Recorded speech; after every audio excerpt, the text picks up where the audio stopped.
This is the Horse Radio Network. This is episode 145 of Horsemanship Radio, brought to you by Omega Fields, the world's best omega-3 supplements for horses. Horsemanship Radio is a part of the family of the Horse Radio Network. Today, we have two compassionate horse and animal lovers who happen to be trainers as well.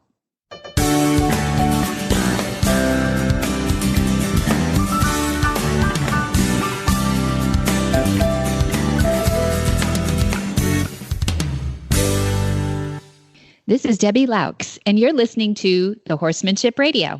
Thank you for joining us. Horsemanship Radio airs on the 1st and the 15th of the month, and I have my producer, Jen, with me today. How are you, Jen?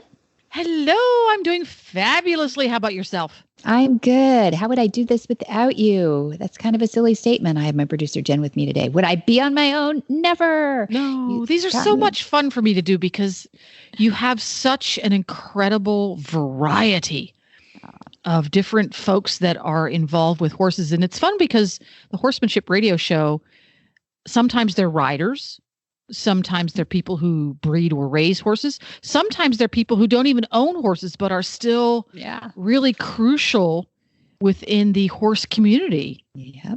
Sometimes nationally and sometimes locally, but it's such a variety, and it really highlights the fact that horses permeate our society way more than we realize. I think so too. And I love highlighting those people, whether they're unsung heroes or whether they're people that are making a difference globally. I think they're all important. Every one of you is important who's listening to this, who is making a difference for a horse's life, whether that's, advocating for something, whether that is feeding one, or whether that's aspiring to have one. Our whole goal here is to keep horses in people's lives. And this episode I love because it's about celebrating those who rescue horses. And to me, that is a labor of love for people to take that on in sometimes a hard economy, and sometimes there's issues. It's just like anybody who is a foster parent or, takes in an orphan. I'm just as thrilled with either one of those scenarios for people. And I think you're just going to love these two. They're the R's here. We've got Raphael and we've got Rachel, and they're about rescue. There we go. And we're going to hear from our first guest right after this from our title sponsor, Omega Fields.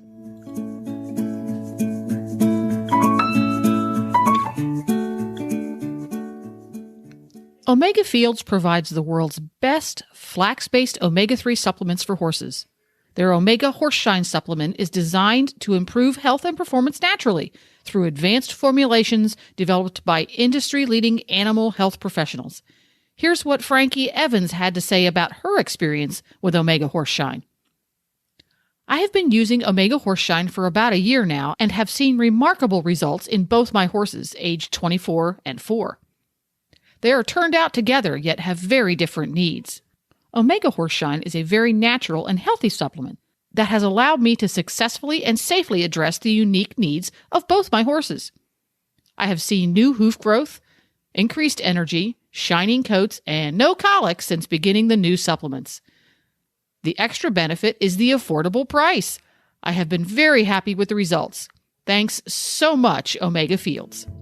Raphael Valle from Tennessee has shared the message that Tennessee walking horses, really all horses, will respond positively to being treated with kindness and respect.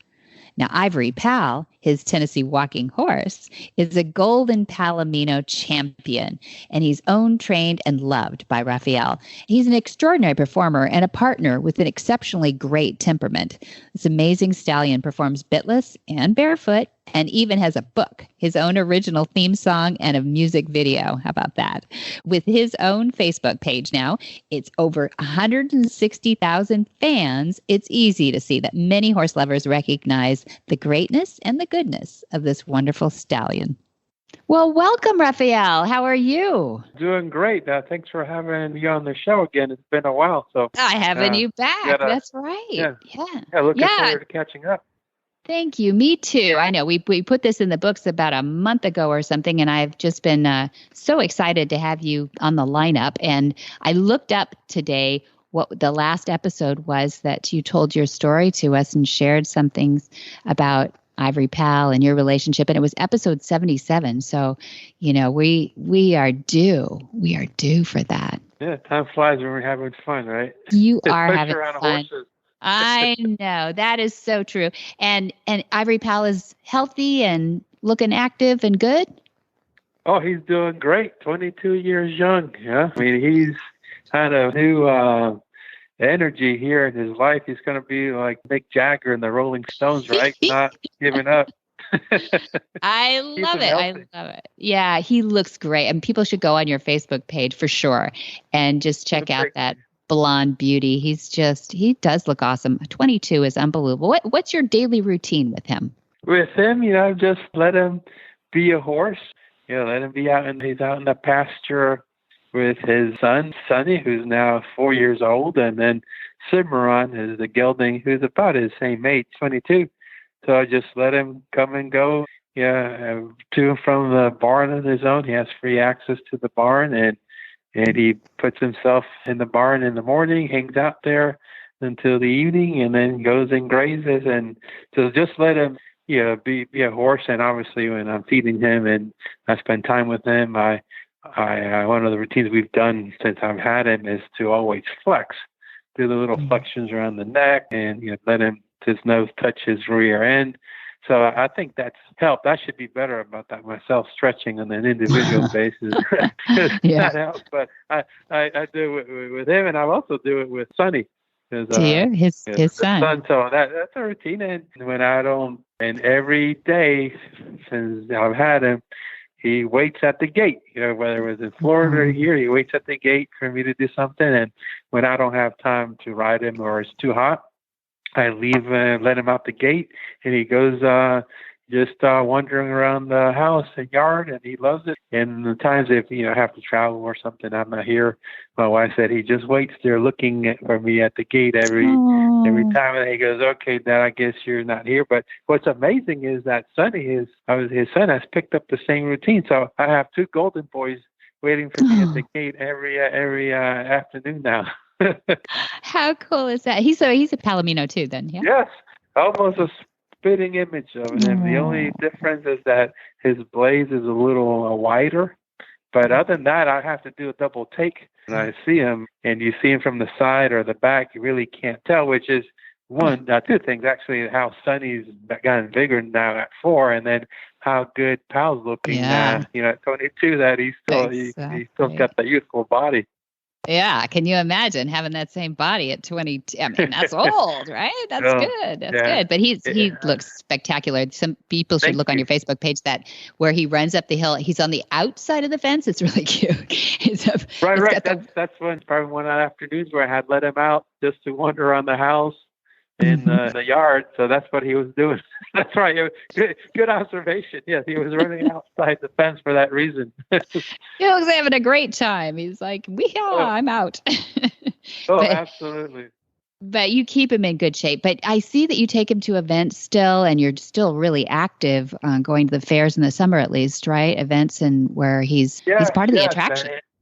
Yeah, and he loves it. If you would asked me probably 10 years ago, I thought, well, 22, he'll be, retired and just let it and be a horse. But he loves it. He thrives it. So we do, little opening ceremonies. And the big event we did this summer was at the Wilson County Fair in Lebanon, Tennessee, which is one of the largest fairs in the country.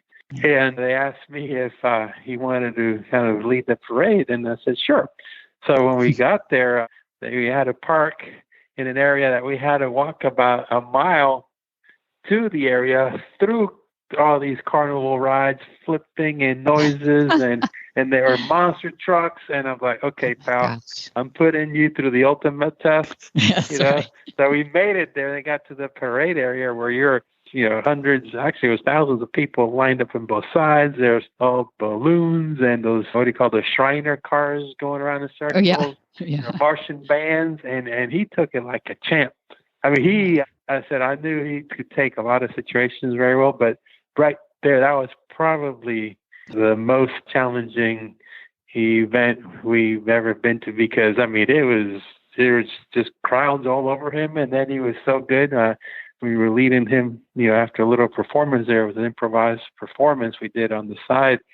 He would just stop for the kids perfectly, because a lot of those things, all the things going on around him, a horse like that would be freaking out or spooking. Oh, yeah, but he was just aware that, okay, I'm here calm for the kids and so forth. And I told the event organizers that, and he was the only horse in the parade, obviously. And I said, do you realize probably 98% of the horses would have exploded? Yeah, I hope he knows that. Yeah. No, that is amazing. I mean, 22, he's still full of energy and everything too. That is an amazing partnership that you've got, that he trusts you to go through all that craziness, right? Yes, thank you. And I think that was the key. I trusted him and vice versa. Yeah, and I think a lot of things that makes him stay so healthy is obviously, his diet. I mean, we obviously have been, talking about it later, but he's been on Omega Horseshine for 22 years for his feet, and also just being outside, coming in as you go. And I think having the opportunity to be in the pasture with the other gelding, and most important, his little colt, because they play and they're exercising, and they're out there, just playing as the stallions, play out in the wild. But it's beautiful because you could tell that Ivory Pal is teaching his son, things, I guess, as they would be in the wild. And I think that keeps his body and mind, sharper. And he'll take down the colt. I mean, in a playful way. The colt gets a little bit, they're playing, he'll still take him down. So, daddy still rules, right? Yeah, exactly. Don't you forget it, kid. Yeah, that's fun. Yeah. So, yeah. And the,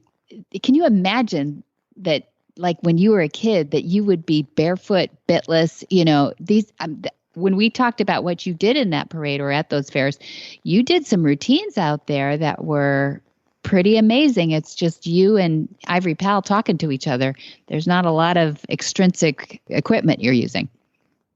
No, that's correct. Thank you for observing that. Yes, he's absolutely correct about barefoot, and we use a bitless bridle. So a lot of it is just communicating, with the shift in my weight and the leg cues and so forth, and that's all it takes. We had to overcome his earlier foundation, where the people that initially trained him before I got him were really harsh, so I had to overcome things. But yeah, it shows. That you can put a horse in a pretty challenging situation, and you still have full control despite not having the metal bits and so forth, because, as you mentioned earlier, it comes down to the trust in the relationship. Mm-hmm. Yeah, maybe you can give those new listeners a little overarching of the story behind how you came to become Ivory Pal's family. Right. It's sometimes, you have plans, and God has other plans for you, because I always wanted a horse and I knew it was going to happen, but we thought it was going to be an Andalusian, because that's what I used to ride in the summers when I used to go down vacation in Nicaragua, where where I was born, actually. And I rode them, and they're magnificent, athletic horses. Oh, yeah. And so that was my goal, farm, horse, and Andalusian, and, just kind of be a recreational rider. But until that time, we would go to the different horse farms in Ocala, beautiful horse country. So stumbled across a Tennessee walking horse farm just to learn about a breed, a different breed. And I had no intention of ever buying a Tennessee walker, much less a stallion, much less at that time, because I didn't even have a farm to put him with. So went down this center aisle barn, and there was this horse that just captivated me. He just had a beautiful aura about him and everything, and I inquired about him, and obviously the price was very high on him, but looking back, it was the best deal I've ever made in my life. He's beautiful. And then it just took, I just wanted a trail horse and wanted a gelding, and there's came a couple of times when I was ready to geld him, but his temperament was just exceptional, and kind of kept putting it aside, and was like, okay, what difference would it make? So it took a life of its own, no plans, nothing. But as I said, sometimes things happen when you just get chosen to be the one to kind of be the messenger, I guess. And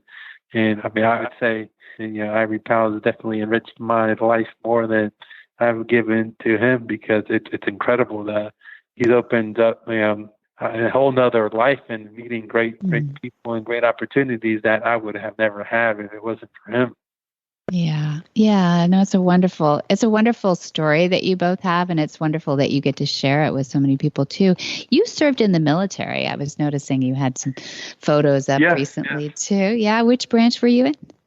I was Army. I did Army ROTC through college, got commissioned, and then did 14 years in the Army Reserves.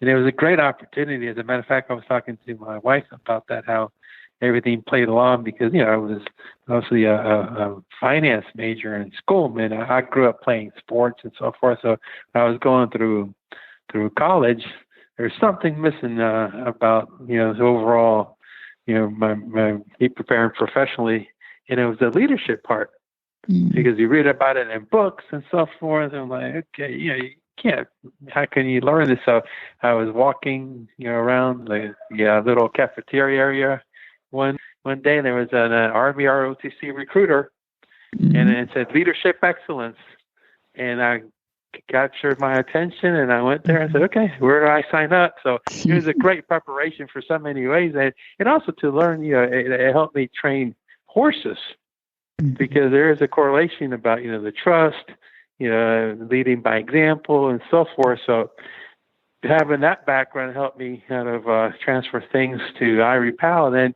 vice versa, learning from the horses has helped me enhance, my leadership skills in my profession, because I tell everybody, what I learned from Ivory Powell is like, that's a 1,200-pound stallion. You think I could dominate and control that horse over time? No. So it's about trust, a relationship, and learn to use a less amount of force to get the desired result, right? It's been a mutual kind of parallel career where I've been able to have very, very much blessed success with him in the horse world, and also in my professional career, which I just hit 30 years being with in the same company. That is amazing. What's the company that you work for? I work for the Federal Deposit Insurance Corporation. Yeah. No, that's, amazing that you get to keep horses in your life and you've got a career and everything too. What are your feelings about the qualities of horses to help humans heal too, in the military? Oh, it's fantastic. As you know, I've been involved with Hope and Healing, that is run by Jennifer O'Neill. And I think it's remarkable. And I'm glad to see that more and more people are catching on to it. Personally, I didn't know at that time, but, when you go through challenging times in your life, I found myself, at the barn and with him, and just, stiffing and stuff. It was a calming effect. So I could understand how that would help somebody, our military heroes, and have suffered, and seen some horrific things, help them relax and trust and so forth. So it's definitely great therapeutics. And I see now they're trying to push some of the ponies as service animals where you can bring them on a pony. Right.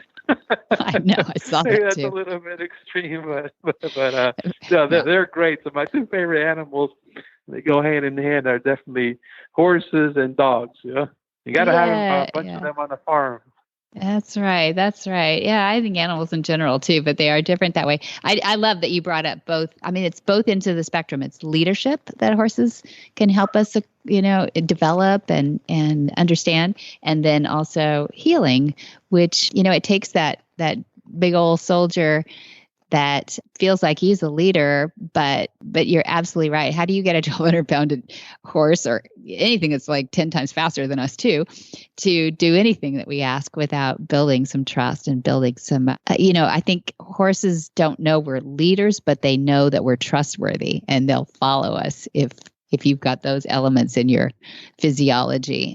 But then also they read your intent so well that I think the healing part, the body language. Mm-hmm. Yeah, definitely. So then that's the same thing in dealing with humans. Even though I think sometimes horses are easier to deal with.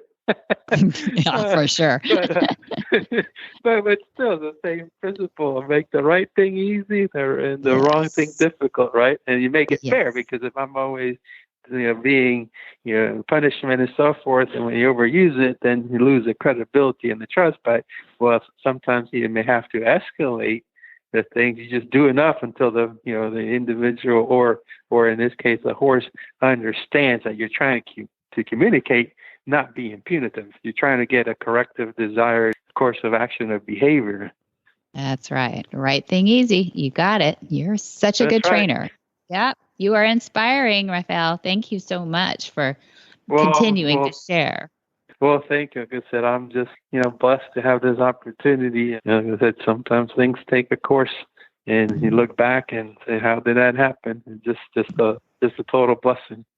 So is Sonny going to be, following in Father's footsteps? Oh, he is a complete showman. Good. He pretty much does everything now that Ivory Pal does. I haven't ridden him much. Just kind of got the saddle and I sit on him, but he gives to cues so easily because I imprinted him, so he understands. He's only been handled by me, so he's never had the harsh treatment that Ivory Pal experienced. Right. At his age. So I basically, just look at him and he moves and he's very graceful, athletic, and he is a complete hand. He gets on that pedestal and he just like pumps up. So I'm excited to work with him, but he's still, I think, young for. And plus, Ivory Pal is still, maybe they're in a competition, right? Maybe he tells him, you're not going to dethrone me quite yet, son. I'm still the boss here. So but I do work with them. I said he's basically ready to go, and I take him, on the neighborhood for, on the lead ropes and walk, and he just handles everything perfectly. So there's a lot of similarities. So that's another blessing that's the gift that I guess Ivory Pal is giving me, where I wanted something that to resemble him, and boy, he could not ask for almost a clone image. And I remember when he was born, Sonny, because that's what I wanted, a male Palomino. And I walked to the barn. Belle, the mare, had given birth. You could tell the placenta was there, laying there. And I looked into the open barn area, and I saw a little, Palomino. That took my breath away. But then when I saw that it was a colt, oh boy, that was like a Christmas for an adult, that was a beautiful feeling. That is so cool. Everybody wants to have that experience too, where they have their baby to grow up, right? Sometimes we only do it once because it's a lot of work, but it is a cool experience. Yeah. And I also have the daughter, and I shouldn't downplay her because she is remarkable. Her name is Star. She was actually born a year before Sonny, and she's beautiful too. I mean, very sweet. Got the head, not as the natural raw ability that Sonny has for the maneuvers. She's more of a standard, walker, but she is remarkable, a sweetheart as could be. She wants to be in your pocket all the time, and she's also ready to ride and everything. So I have two of his babies, and they're both beautiful. We have so much to look forward to. How exciting is that? I didn't know about Star. Yes. I love Tennessee walking horses. I just think they have the most quiet demeanor. They really are so generous. They really are cool. Well, it's been fun having you, Rafael. Thank you so much for my pleasure. Catching up with us and sharing a little bit more about your family. Well, I appreciate it. Thanks for the opportunity. Oh, I can't wait. And so I hope everybody will go to your Facebook page. What is it? It's just Ivory Pal. That's his name, and obviously a space in between there. So okay, Ivory Pal, so P-A-L. Mm-hmm. Yes. And do you have a website or anything else that people can get a hold of you, follow? Yeah, the website is Ivory Knoll. That's KNOLL ranch.com. So Ivory Knoll ranch.com. And can't thank everybody enough for the great warm comments that everybody leaves. You post a picture, it's okay, just a picture, but everybody loves it, and that's been I would be remiss not to say how much that's a great part, having Ivory Pal, all the love and affection that everybody has embraced with him. That's just very, very humbling, and that's why we keep him out there. Just try to do a couple of performances in year and exhibitions, because I know how and how people enjoy seeing him, and the effect he has on people is remarkable. So, as long as we can and he can, we'll definitely make, performances several times a year. Nice. Well, people will have to keep up with you at the over 160,000 fans now on Ivory Pal's page, which is pretty amazing. Humbling. Yeah, pretty humbling. Well, wonderful. Thank you so much, Raphael, for being on with us on Horsemanship Radio. Yeah. Appreciate it. My pleasure. Thank you so much. Cavallo hoof boots are easy to get on and stay on in all types of terrain and activities. Unique drainage slots allows water to drain out quickly, and they are super easy to take off too. With Cavallos, you spend your time on the trail with your best friend, not wasting time putting on complicated hoof boots. Cavallo hoof boots come in 3 durable upper options and 2 sole widths. You get confidence and security with their Best Boot ironclad warranty. Cavallo hoof boots take you where you want to go. Rachel Long is a 20-something beautiful lady who's addicted to rescuing animals. Her first rescue was Tucker in 2007 before acquiring Loki, Truby, Samus, and then Thanos and Lyra. Tucker and Truby are 2 horses who love to love and play and learn with Rachel, who rides them both traditionally and at Liberty. Rachel believes that health and happiness come first, then riding after. Well, welcome. Welcome, Rachel Long. I'm so glad to have you on Horsemanship Radio. How are you? I'm good. Happy to be here. Thanks for having me. Oh, I'm excited to learn more about you, Rachel, and I think we'll have a lot of listeners who are as well, because I think there's a lot of parts of your story that people can relate to in themselves. And I think rescuing animals is definitely one of them. I think everybody has a story of some sort or another, and I want to hear yours. I think it's going to be fun. First of all, though, you have to tell us who all these characters are. You've got Tucker, Truby, Samus, Loki, Thanos, and Lyra. Who are all those characters? That's right. Yeah, so I'll go in order that they came into my life. There's Tucker, who is my first horse, and I've had him for about 12 years. And then there's Loki, who came a little bit later. He was my first dog.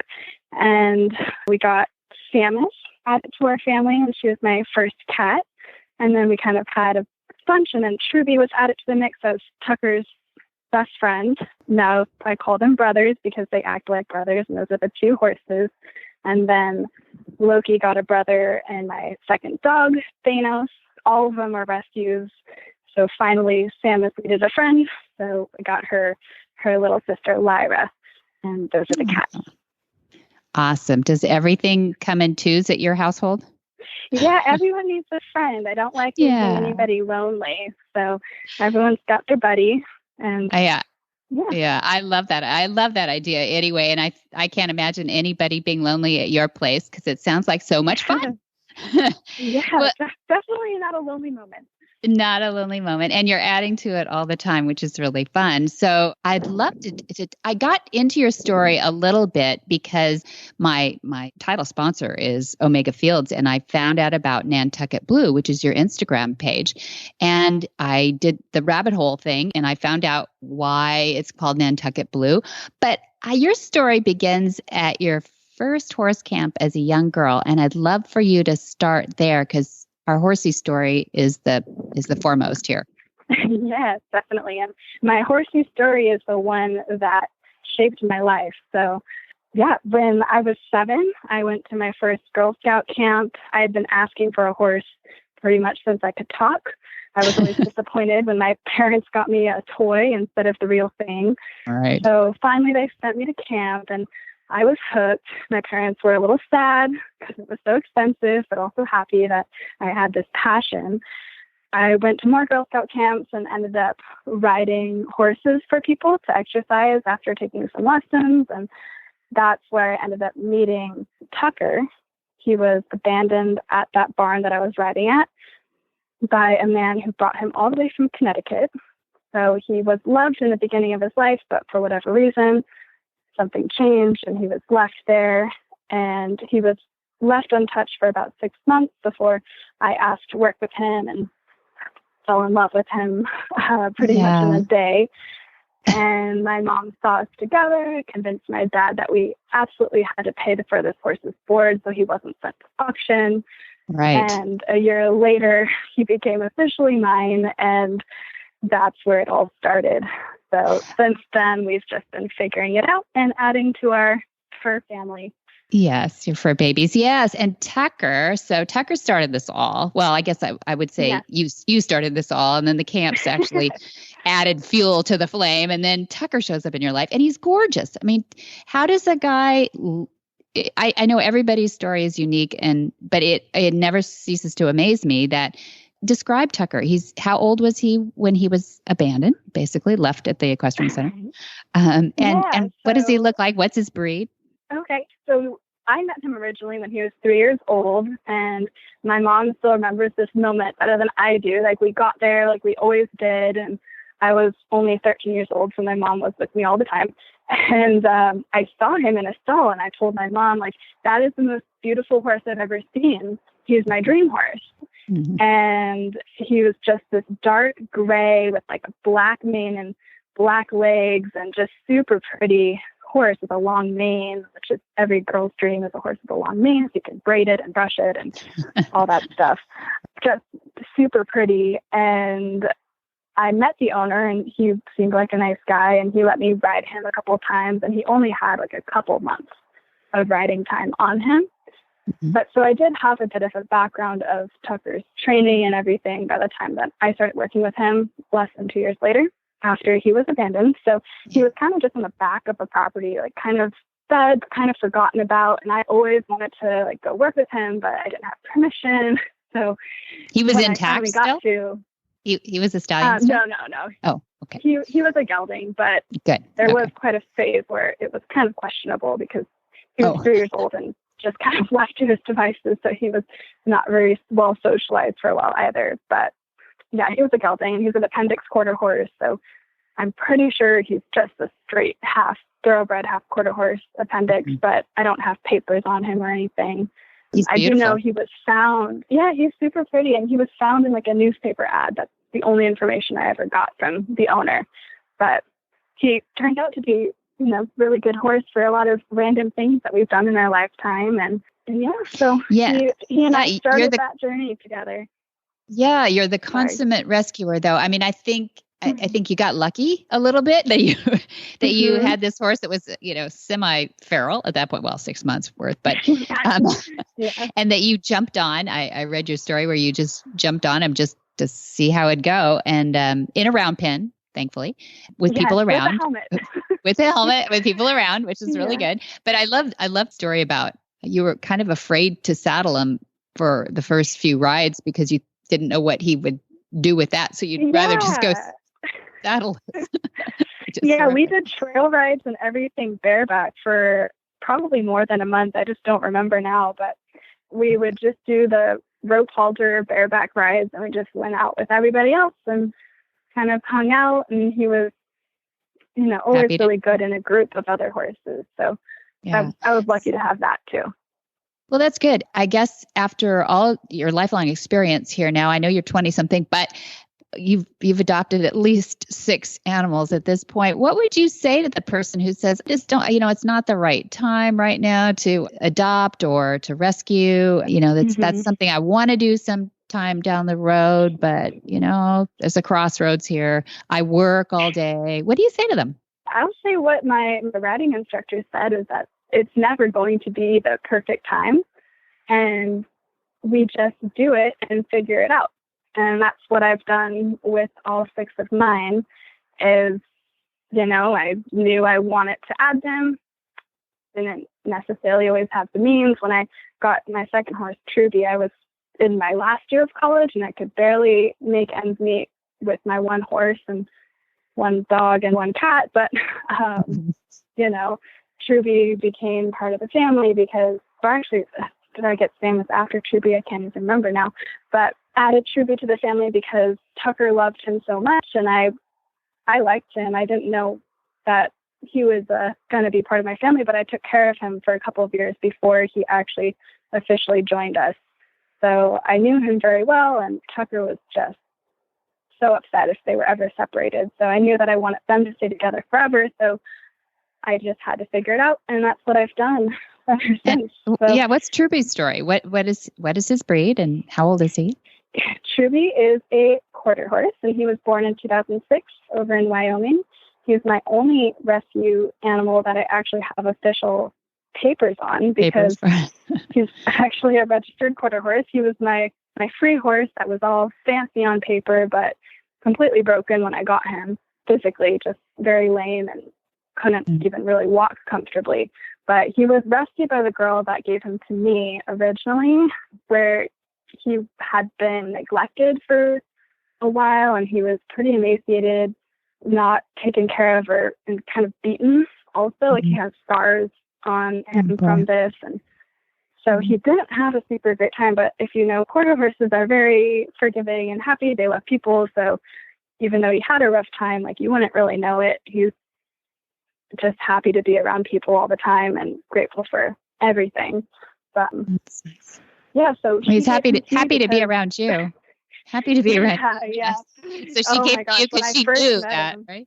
Yeah. Yeah, when I first met him, he was so deprived of attention that he was just so annoying. Tucker actually hated him at first because he was just like, "Hi, Tucker, remember me from school? We're going to be best friends," because they had met each other previously at college in a class. And then they were stuck together in a pasture after that. And Tucker was just like, "I don't want to be your friend. Like, you're weird. Why are you following me everywhere?" But eventually Truby grew on him. They became best friends. And then it was, never turning back from that moment of friendship. But yeah, so when I met him, he was super deprived of attention. And I just kind of would take him out to get him attention and get him out and doing stuff. And they just got along so well that he stuck around. What's the first thing when you rescue a horse? What's the first thing you do to sort of analyze what you have on your hands here? I would always want to look at health first, especially if you don't have like a history of the horse. Even if you do have a history, it might be wrong. That was a big thing with Truby is I had kind of history of his feet problems, but it didn't end up being correct. And I kind of scrapped it all and just started from scratch as if I didn't know anything with natural barefoot trim because his feet were just a mess. And I was pretty certain that was where his problem originated. So getting him physically happy was the first and most important thing. And just kind of while you're doing that, you're working on building that relationship with them. And they're going to appreciate you and love you if they are starting to feel better as they're spending time with you. So that was a big thing with him. Like, he has such respect for a good barefoot trimmer now because he knows that they're going to keep him feeling good because he was not feeling good before and didn't particularly love farriers or anything. But, with time and barefoot trimmers and everyone making him feel better, you can just tell he has a respect for the process and an understanding of things that make him feel better. Smart. Yeah. Don't you love that when when the farrier comes and they finally get them all balanced up and they just start licking and chewing and their head is dragging, you can tell they feel better. I love that. So, but you're not, some people might be thinking at this point that you're just, a rescuer and you're going to take everything that comes along. You've also competed in the show ring and you've tried different disciplines and many different disciplines as far as I can tell. So I assume that you don't think that just riding and showing is wrong on horses. No, not at all. I think everything has a bad side and a good side. And, there's going to be extremes in both directions in anything that you try out.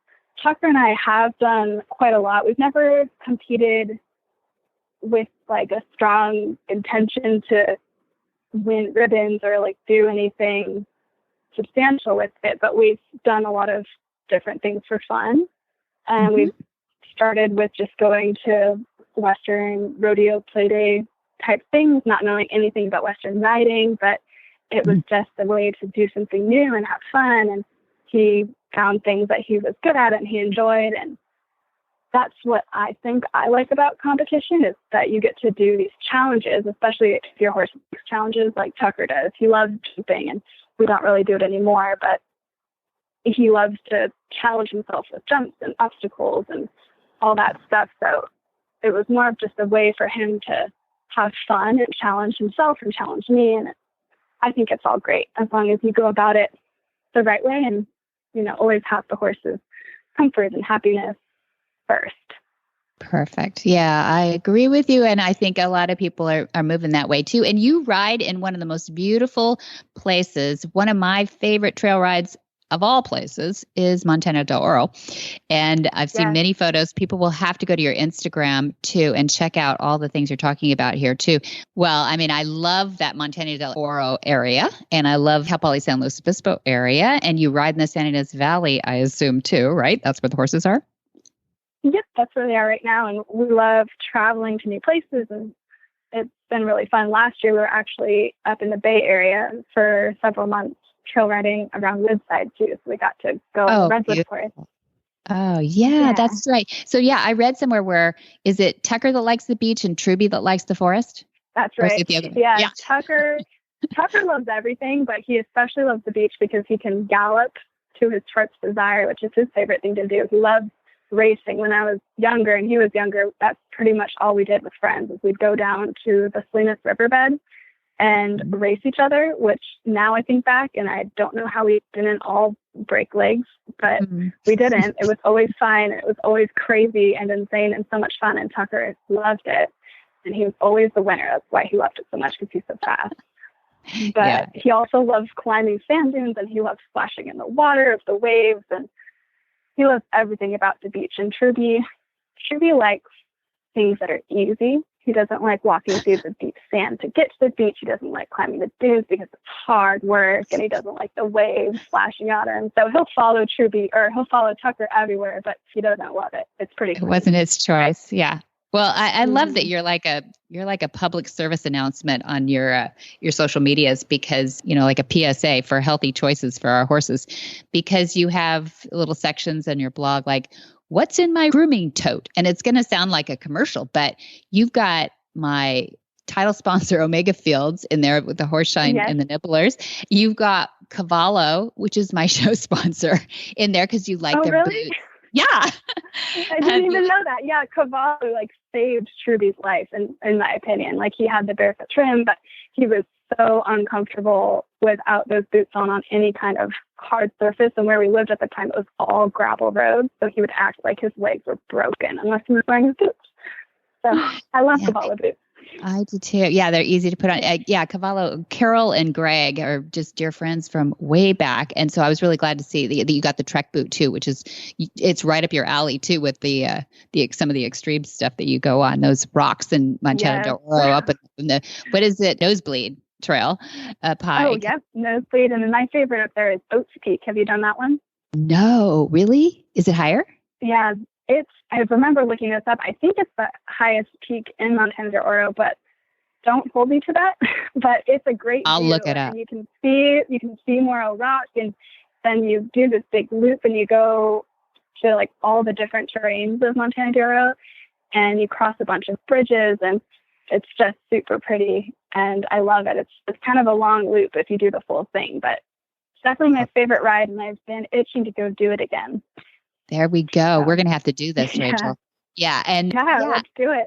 I know. And I just love that you're doing that on Rescue Horses too. We support that here. We support that you're riding both in saddle and at Liberty, and that you're having fun with your horses, and that you're finding a place in your life for horses, and horses are finding you in their life. So I wish you'll come back. I hope you can when you've got some more news for us. We'd love to follow your story. Maybe another couple of tubies that you rescue, and you're like a Noah's Ark there.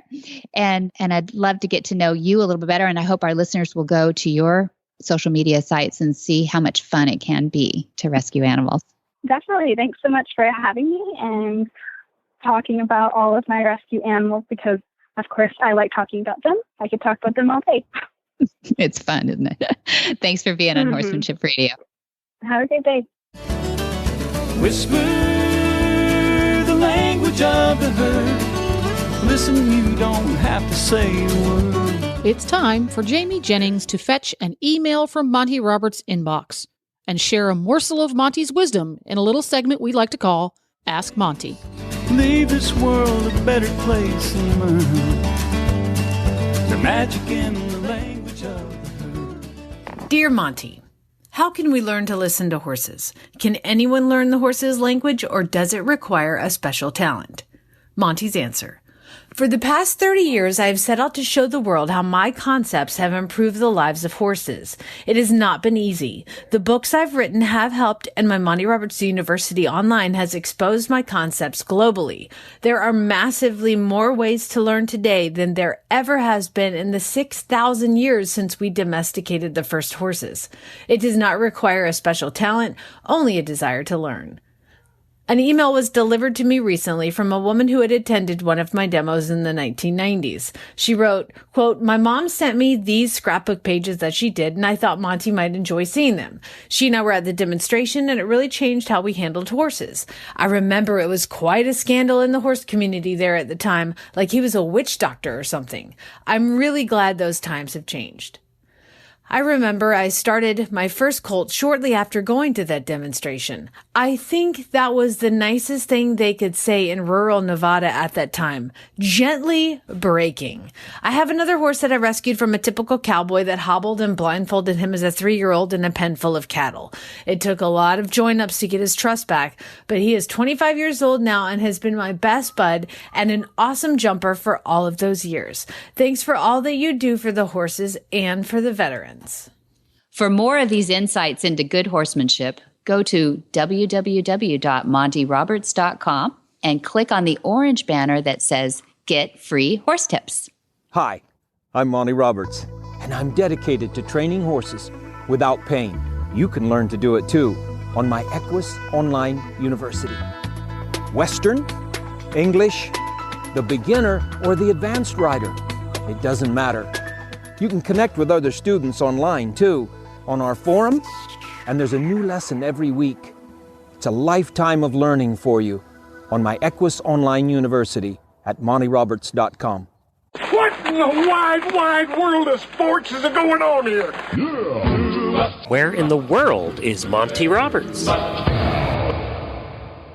Monty is looking forward to meeting some new friends, two-legged and four-legged, coming right up October 18th, 2019, Monty Roberts Tour at Hart Prairie College in Hart Prairie. Then the 20th of October, Monty Roberts Tour is at Myers Co. College in Billsboro. Then November 16th and 17th, he will be in Warsaw, Poland on tour. A great crowd there, sold out.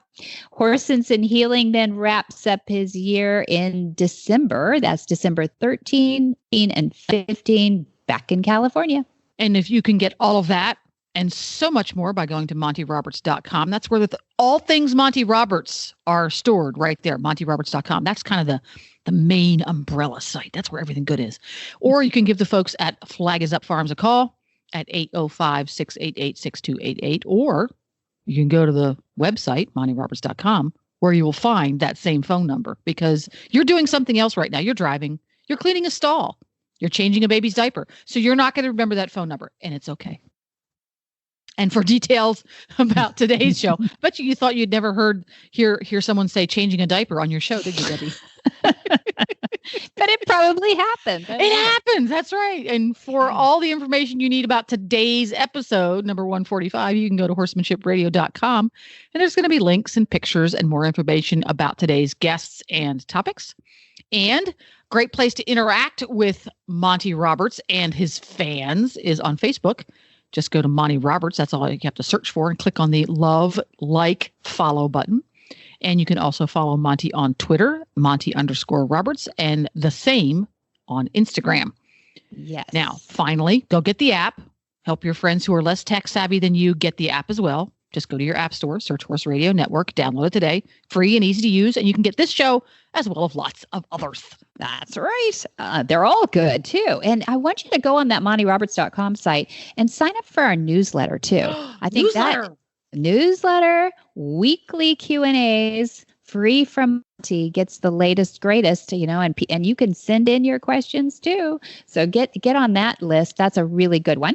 And then many thanks to our sponsors too. That's Omega Fields, our title sponsor, and Cavallo Horse and Rider, that's our show sponsor, and MontyRobertsUniversity.com. That's our reason for being. Be sure to visit all the other great shows on the Horse Radio Network at www.horseradionetwork.com. Until next time, have many happy horse hours.